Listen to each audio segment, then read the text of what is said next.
नमस्कार दोस्तों, आप सबका स्वागत है AI सीता राम चैनल पर। श्री राम कहते हैं कि कोई हमारे साथ छल करता है, कोई हमें कष्ट देता है तो दिल दुख से और मन प्रतिशत से भर जाता है। फिर हम प्रतिकार चाहते हैं, अपनी मन की आग को शांत करने के लिए प्रतिशत चाहते हैं, और यही हमारा सबसे बड़ा भूल होती है। तो क्या करना चाहिए? इसका एक ही केवल उपाय है, और वह है माफ कर देना। आपको अगर प्रतिकार चाहिए तो प्रतिशोध भुला दीजिए, और यही है न्याय का असली उद्देश्य, क्योंकि यही दुनिया की सबसे बड़ी सुकून भरा हुआ कार्य है।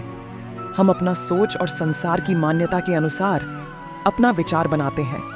जैसे सत्य कहना धर्म है और असत्य कहना पाप, सहनशीलता धर्म है और क्रोध करना अधर्म, भला करना, जीवों पर दया करना धर्म है और सौन कुछ करना अधर्म। परंतु क्या यही सच है? क्या कभी कभी परिस्थितियों इन आवश्यक को उल्टा नहीं कर देती? करती है। यदि इस संसार में कुछ धर्म है, कुछ पुण्य है, कुछ महान है, तो परिस्थिति के अनुसार में चलना। जटायु स्मरण है आप सबको, वह जिन्होंने रावण पर क्रोध किया था, उस पर आक्रमण किया था। उस समय जटायु का क्रोध पाप नहीं था, धर्म था। इसीलिए भगवान राम उन्हें आदर किया था।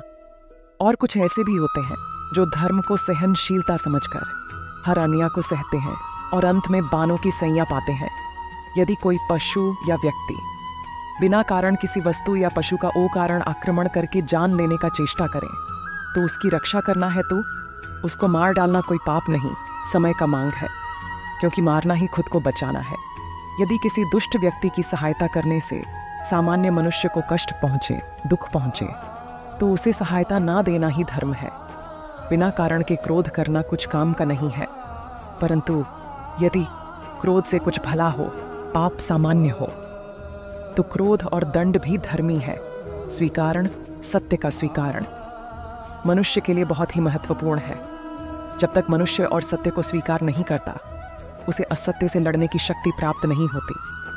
जब आप भोजन करते हैं तो क्या होता है? आपका पेट स्वीकारता है कि वह भर चुका है और आप भोजन करना बंद कर देते हैं। जब आपको निद्रा आती है तो क्या होता है? आपका मन स्वीकारता है कि आपका शरीर थक चुका है और उसे विश्राम की आवश्यकता है। इस प्रकार जब आपको किसी व्यसन को रोकना हो, तो आपको स्वीकारना पड़ता है कि बहुत हो चुका, चाहे वह लालच हो या मदिरापान। उस व्यसन को त्यागना तभी प्रारंभ होता है जब आप यह स्वीकार कर लेते हैं कि आप उस व्यसन के बंधक हो। इन पक्षियों को देख रहे हैं आप, इनका उड़ना, वायु में इनका इतना संतुलन मुक्त कर देता है ना। इन्हें उड़ते देख आपके मन में भी इच्छा हो रही होगी, क्योंकि इन्हीं की तरह काश आप भी स्वतंत्रता उड़ पा सकते। जलन होती है ना जब आप उन्हें खुले आकाश में उड़ना देखते हैं। क्या कभी आपने सोचा है इस उड़ान को? ये स्वतंत्रता को पाने के लिए कितना परिश्रम, कितना मेहनत किया होगा इन्होंने। आकाश से उड़ने से पहले इन्होंने धरती पर कितना दंड भोगता होगा इन्होंने। इनकी माँ बाप ने पहली बार जब इन्हें उड़ने के लिए कहा होगा तो उन्होंने कितनी बार गिरे होंगे। पहली बार वायु में उड़ते समय इनका कितना दर्द हुआ होगा, कितना भय हुआ होगा। आपने पहले उड़ान के कारण धरती पर उतरते समय कितनी गिरकर चोट खाए होंगे। यह स्वतंत्रता की मूल है। यदि आप यह दे सकते हैं तो निश्चित है आप भी यह स्वतंत्रता को पा सकते हैं। इन पक्षियों का भारतीय ही अपने चारों। जब भी आप किसी मनुष्य को सफल हुए देखें तो उसे ईर्ष्या ना करें। उसकी मेहनत, उसकी पीड़ा का समझने को प्रयास करें। जो उसने यहाँ तक पहुँचाने के लिए जो पाई है, उसे मोटिवेशन ले प्रयास करें और खुद ही लक्ष्य को पाने के लिए सफल बन जाए। हमारे जीवन का मूल आधार है करुणा। करुणा क्या है? करुणा दया नहीं, करोड़ों वह चीज़ है जिसे हम दूसरे की समस्या को समझते हैं, उसकी दुख कष्ट को अनुभव करते हैं।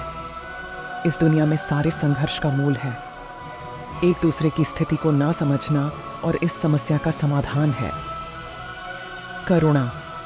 दोस्तों, आप अब तक वीडियो देख रहे हैं तो चैनल को ज़रूर से लाइक, सब्सक्राइब, शेयर कर दीजिएगा। करुणा किसी पशु पक्षी के प्रति हो या किसी मनुष्य के प्रति, यह आपकी जीवन का संघर्ष और भावनाओं को दूर रखती है। और जिस दिन आप दूसरे को प्रेम से यानी कि करुणा से देखेंगे, आपको उसकी समस्या का पता चलेगी और उसे आपकी और उसे दिन हर संघर्ष का खात्मा हो जाएगा। कभी सोचा है हमारा जीवन भी उसे रेत की घड़ी जैसा है, जो रेत है नीचे गिर चुकी है। वह हमारा अतीत यानी कि पास्ट, वह हमारा आने वाला भविष्य यानी कि लाइफ, और वर्तमान यानी कि प्रेजेंट या हमारा संकुचित स्थल है, जहाँ से आहिस्ता आहिस्ता रेत गिरती है। धन्यवाद दोस्तों। जय श्री राम।